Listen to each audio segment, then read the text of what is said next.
Après la victoire de la Nouvelle-Zélande sur la France 3818, retrouvez les notes des Bleus attribuées par nos envoyés spéciaux au Stade de France.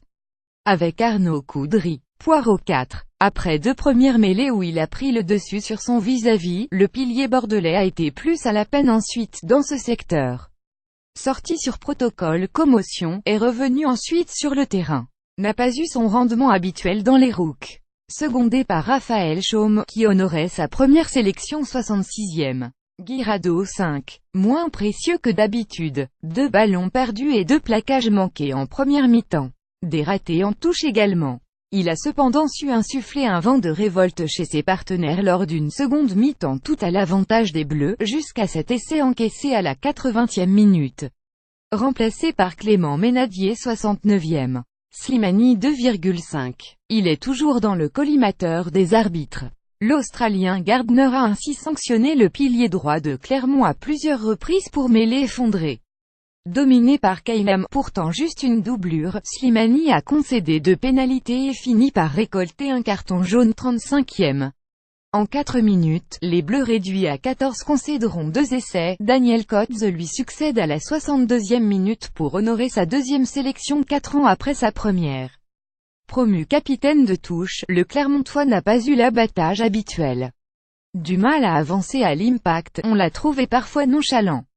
Sébastien Vahamaina 4. Promu capitaine de touche, le Clermontois n'a pas eu l'abattage habituel.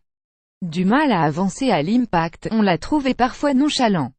Pas sur un copieux échange de coups de poing avec un adversaire peu avant la mi-temps. Quelques déblayages plus agressifs ensuite. Gabriag 4. Contré sur une touche, un ballon heureusement récupéré par Guirado 25e. On l'attendait sur son point fort, la défense. Avec seulement 7 plaquages en 62 minutes, n'a pas fait de zèle, même s'il n'en rate aucun. A été surpris dans la dimension physique, prenant quelques gros tampons. Cède sa place à Gédrasiax 62e. Cancorier 3,5. Une première timide. Il était censé amener sa densité physique. On l'a trouvé dominé par les expérimentés avants néo-zélandais. À son crédit, vole un ballon en touche dans les 22 des All Blacks pour les remettre sous pression. Gourdon 5. Le Rochelais a souffert à l'Impact face aux avants kiwis. Perd le premier lancé en touche tricolore. 7 plaquages, aucun raté. En seconde mi-temps, il a contribué au mieux français avec quelques relais précis. Picamol 5,5. Ceste démené comme il a pu dans un pack longtemps dominé. Efficace au plaquage 9 réussi, le meilleur total français, un seul raté, perd un ballon au sol par manque de soutien 13e. N'a jamais avancé balle en main 15 mètres gagnés en 6 courses. Recule même sur une charge face à Samkan 45e. Remplacé par le novice Anthony Geloncha à la 66e minute. Dupont 7,5. Il a confirmé le bien qu'on pensait de lui. Précieux en défense, comme à la 8e minute où il empêche Aaron Smith d'atteindre l'en-but. Il a tenté sur les rares opportunités. Pratiquement le seul Français à avancer en première mi-temps 41 mètres parcourus, 4 défenseurs battus. Poursuit son festival en seconde. Un incroyable raid solitaire au milieu de la défense noire et une merveille de passe acrobatique pour Bello malgré le plaquage haut de Mackenzie. Dans la continuité, SBW commettra une faute de jugement sanctionnée par un carton jaune et un essai de pénalité. Au final près de 100 mètres gagnés. Sort sous les applaudissements nourris du Stade de France, remplacé par Baptiste Serin 72e qui doit se dire que son concurrent a pris une belle avance pour le poste de numéro 9 pour sa 6e sélection. Il a inscrit son 5e essai sous le maillot bleu. A un crampon d'en inscrire un 2e après une accélération foudroyante.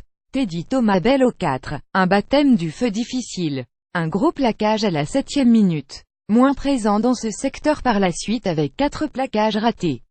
Engagement direct en touche 17e. Dans son rôle de buteur, il rend un 23. Laisse sa place à Trinduc 75e. Uget 4. A déserté son aile pour un essai comme à la parade de Naolo 23e. Devancé par Sonny Bill Williams dans l'en-but à la réception d'un coup de pied de Bello. Sa présence pousse SBW à commettre une énorme erreur d'appréciation en éjectant volontairement le ballon en ballon mort. Carton jaune et essai de pénalité. Ceste souvent proposé dans la ligne mais n'a jamais créé de véritable danger dans la défense des hommes en noir. 2 essais marqués par son vis-à-vis, Naolo Doumerou 4,5. Une première discrète pour le néo-capé. Une première mi-temps à essayer d'endiguer les vagues noires, 5 plaquages réussis, 2 ratés. Une seconde plus dans l'avancée, mais sans étincelle notable. Damian Penaud le remplace dès la 63e minute, sans parvenir, non plus, à se mettre en valeur. Bastaro 5. Surveillé de près par les centres adverses, le Toulonnais, en larmes lors des hymnes pour son grand retour en bleu après 2 années de placard, n'a guère eu la possibilité de faire parler sa puissance. Thomas 6. Pour sa 6e sélection, il a inscrit son 5e essai sous le maillot bleu. À un crampon d'inscrire un deuxième après une accélération foudroyante. Mais l'ailier du Racing avait mis le bout de la chaussure en touche 56e. Il a su contenir la nouvelle terreur Black, Rico Johan qui n'a jamais réussi à le déborder. À son débit 3 ballons perdus. Ducuin 4. Préféré à Spedding, sa titularisation avait surpris. D'un crochet, il a planté le talonneur Dan Coles qui s'est blessé au genou sur l'action. À la 38e, l'arrière de l'Ub rate la réception d'une chandelle. 5 passes plus loin, Sam Khan plante le 4e essai des All Blacks. Sanction immédiate. De l'envie mais pas de relance tranchante.